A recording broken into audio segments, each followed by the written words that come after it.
And if you would just give me time, we'll turn out all right. Don't cry, love of my life, for you will be mine. Hi, my name is Ronas. I am the singer, songer, and guitar keys guy in the Corduroy Blue. And my name is Luke Ronas, and I'm the drummer, percussionist, and harmony singer in the Corduroy Blue. And like we said, we're the Corduroy Blue. Two truths and a lie. lie. I hate the city of Charleston. I love yeast seasoning, and my favorite band is the Beatles. Okay. I've met Millie Bobby Brown. I've met Anne Hathaway. I've met Justin Bieber. That one's kind of a lame one, but which one? Which one? One of them has to be true. Okay, why do we get into music? Why do we get into music? I think since we were little, we've always liked music because I think our dad helped us a lot because he showed us AC/DC and the Beatles when we were young, and he showed us CDs and stuff. So we fell in love with real music. Not real, I don't want to say real music, but music with a lot of conviction behind it and just really good melodies. And so I've always wanted to be a drummer, and then once I realized that I could actually do it, my mom and dad surprised me with a drum set, and the rest was history. The rest was history. So, same story. I mean, we grew up together, we're brothers, by the way, if you didn't catch it by the last name. But yeah, just from an early age hearing AC/DC and Queen and the Beatles and the Clash, we just decided to just get into it. We were in a sports family, but we always loved music, and then essentially we just said, dive in. We just dove. Do you have a second job besides music, aka a day job? Yes, I'm a server, and then also a college student. So I'm taking a semester off of college, but I still say I'm a college student because you're enrolled. Right. Yeah. Now you don't need to ask if he's registered in any classes. No, but he's enrolled. But he's I'm enrolled. It's more of a night job. I'm just a host at a restaurant. We're both at Daddy's restaurant. Yeah, that's our day job. But buy merch, stream the album because so we don't have to do it anymore. What's the hardest part about the music industry? First off, the thing that comes to my mind, especially now that we're making an album, is it's freaking expensive. It's just so expensive, especially when you're recording music. Gigging out is frustrating because it's you don't make a lot of money, but you're not really spending a lot of money gigging out. As long as you have the equipment, buying equipment's a whole other thing. But we were grateful that we were grateful that we didn't really have to buy a lot of that equipment. So gigging out, you don't make a lot of money. It depends on what gig and how many people you bring out. But recording music, that's a different ballgame. I mean, there's so much little things you don't realize you have to pay for it, and it's just very expensive. So finances for sure. I mean, promotion and marketing is just one of those things where it's effort. It's just sheer effort. You just have to keep doing it more and more and more. Always in front of TikTok is so faces. frustrating. Trying to algorithmically find it. It's frustrating. So definitely the marketing promotion is you just have to keep that consistent pressure on that. You know what I mean? As soon as you lay back and you're not in their faces, they're gonna forget. I'd say, out of sight, out of mind is what I think. Yeah, I'd say the most hardest thing for me is everybody seems to have their way of how they did it or how they do it, and it's they preach that that's the only way to do it. So just hearing all these different ways to succeed is kind of a lot. It's overload. What is the right way to do it? So taking pieces of what everyone's victories and their successes and kind of creating your own through all the ones that you've learned through people. But it can be a lot. Also, you have all these different people giving you different advice that sometimes can be contradictory. So you gotta focus in on what you want and what you want your sound to be like, but also don't be open-minded to these people that have had success in their certain journey. Persistence. What's your advice for anyone wanting to get in the music industry? We don't need any more. I'm kidding. I mean, I'm kidding. We're happy. Kind of. No, we're kidding. No, if you actually are passionate about it and you think you have something to bring to the table, of course, pursue that. You got to enjoy it. Because I think a lot of people get into music or acting or any of that stuff for the wrong reasons.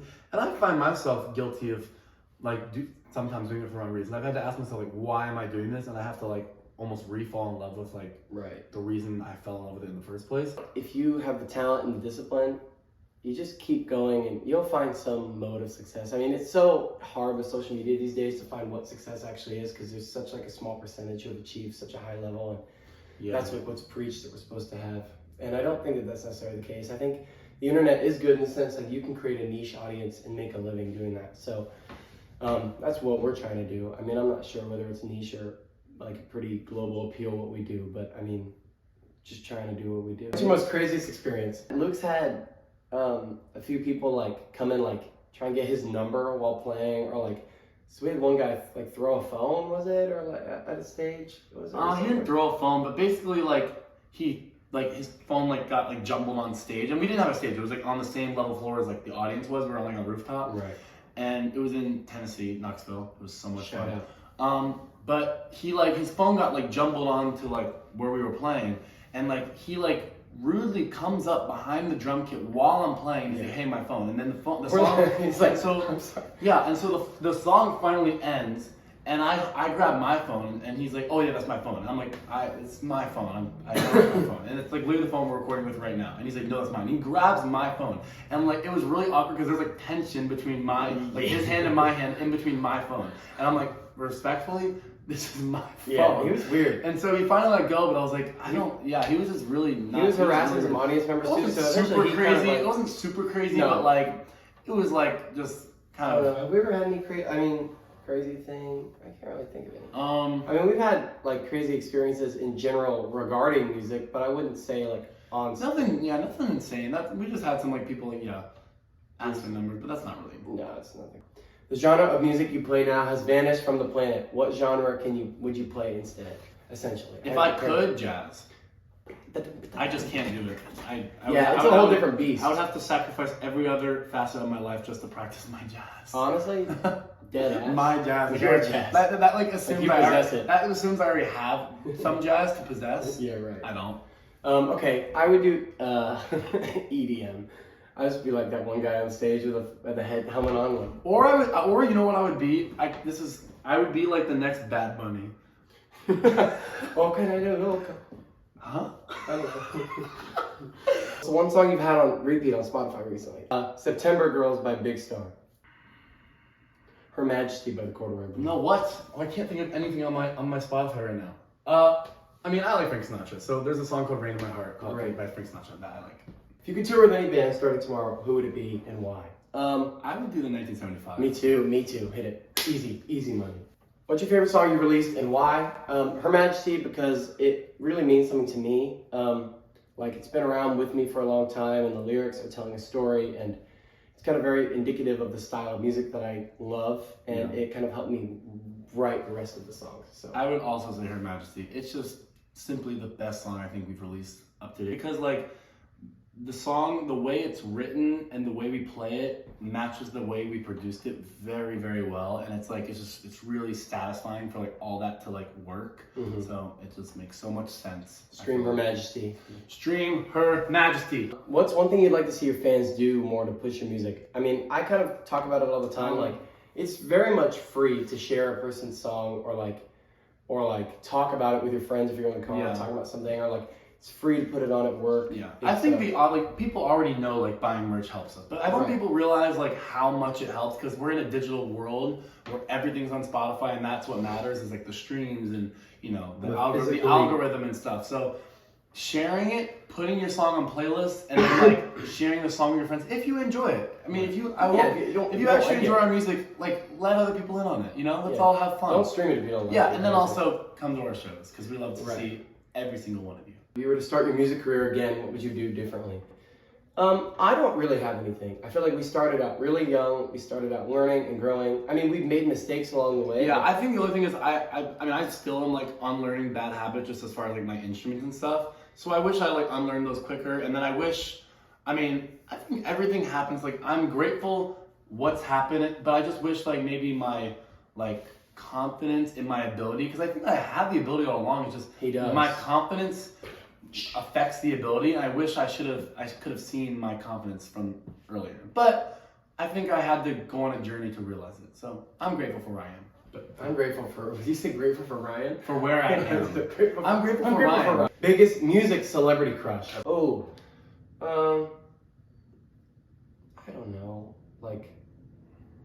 I mean, Phoebe Bridgers, maybe. Is it now? Because I'll tell you, back like when Selena Gomez released like "Come and Get It," That's get out. Yeah. Watch that music video and go back to when you were in 5th grade. That was my awakening. I would That's say. when I knew. Yeah, knew what? Girls were for me. The Death of Me. Shout out. That's a good song on the album. Yeah. Yeah, I'd say. I feel like someone. I'd say Phoebe Bridgers. I'd say Phoebe Bridgers. Bridgers. I think she's awesome and cute and a really good singer and songwriter. She is very talented. This was our interview with Cage Riot. Oh wait, we gotta say what the truth and the lies were. Oh, we have to do it now. Okay. My lie was that I. No, say your truth. No. The truth and the lie. To say what the lie was. That's the whole point of the game. Wait, I did 2 lies and the truth. Oh, this is so indicative of how he is as a real life person. Okay, my lie is that I hate Charleston. I love Charleston. Shout out to some of my favorite Charleston bands: Daddy's Beamer and Easy Honey. Okay, I don't feel like doing it over, so I'll tell you my So- my one truth. So here's what I said. Dear God, I said I've met Millie Bobby Brown, I've met Anne Hathaway, I've met Justin Bieber. I have not met Millie Bobby Brown or Justin Bieber. I have met Anne Hathaway. So Luke's telling 2 lies. And 2 lies and a truth. That was my truth. I've met Anne Hathaway. Thank you, Cage Riot. Thank you so much, Cage Riot. I'm Atticus. And I'm Luke. We're the Corduroy Blue. Woo! Debut album, self-titled album, The Corduroy Blue. November is out now. 11. Oh, you'll be out. Out now, November 11th. It's all the same. Exactly. Mwah.